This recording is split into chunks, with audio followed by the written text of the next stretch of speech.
ఎత్తిన పసుపు జెండా దించకుండా మడిమ తిప్పకుండా తెలుగుదేశం పార్టీకి కాపలాగాసిన ప్రతి కార్యకర్తకి నేను శిరసు వంచి పాదాభివందనం చేస్తున్నాను. వేదిక పైన ఉన్న గౌరవ జాతీయ అధ్యక్షులు చంద్రబాబు నాయుడు గారికి, గౌరవ ఆంధ్ర రాష్ట్ర అధ్యక్షులు పల్లా శ్రీనివాస్ గారికి, తెలంగాణ ఆంధ్ర అండమాన్ పార్టీ నాయకులకు కార్యకర్తలకు నా నమస్కారం. విశ్వవిఖ్యాత నట సార్వభౌమ స్వర్గీయ శ్రీ నందమూరి తారక రామారావు గారు పార్టీ పెట్టిన ముహూర్త బలం చాలా గట్టిది. తెలుగుదేశం పార్టీ అంటేనే తెలుగు జాతి ఆత్మ గౌరవం. తెలుగుదేశం పార్టీ అంటేనే అన్నదాతకు అండ. తెలుగుదేశం పార్టీ అంటేనే పేదల కడుపు నిండా భోజనం పెట్టిన పార్టీ. తెలుగుదేశం పార్టీ అంటేనే కార్మిక కష్టాలు తీర్చేదానికి పుట్టిన పార్టీ. కులాలు, మత, ప్రాంత ఎజెండాతో అనేక పార్టీలు పుట్టినాయి. కానీ తెలుగు జాతి కోసం పుట్టిన ఏకైక పార్టీ మన పార్టీ తెలుగుదేశం పార్టీ.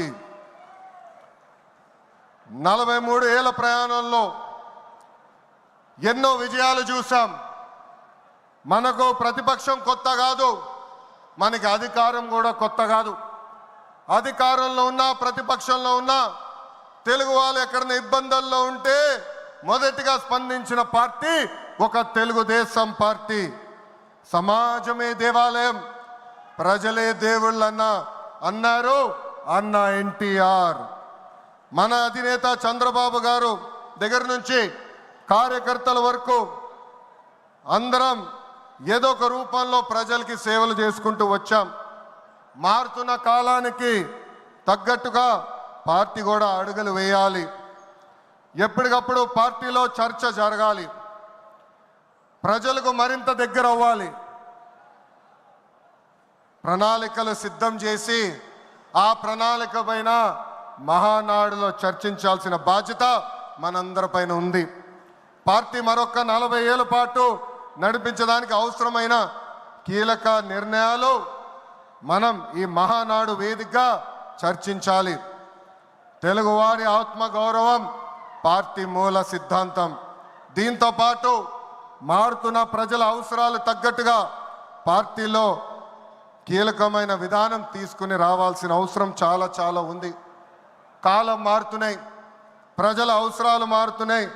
వాళ్ళ ఆలోచనల విధంగా మనం నడవాల్సిన అవసరం ఉంది.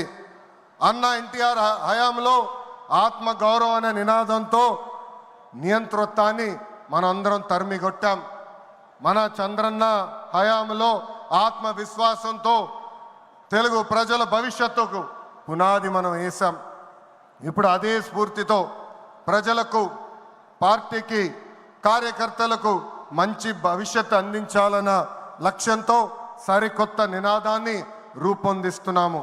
దీనికోసం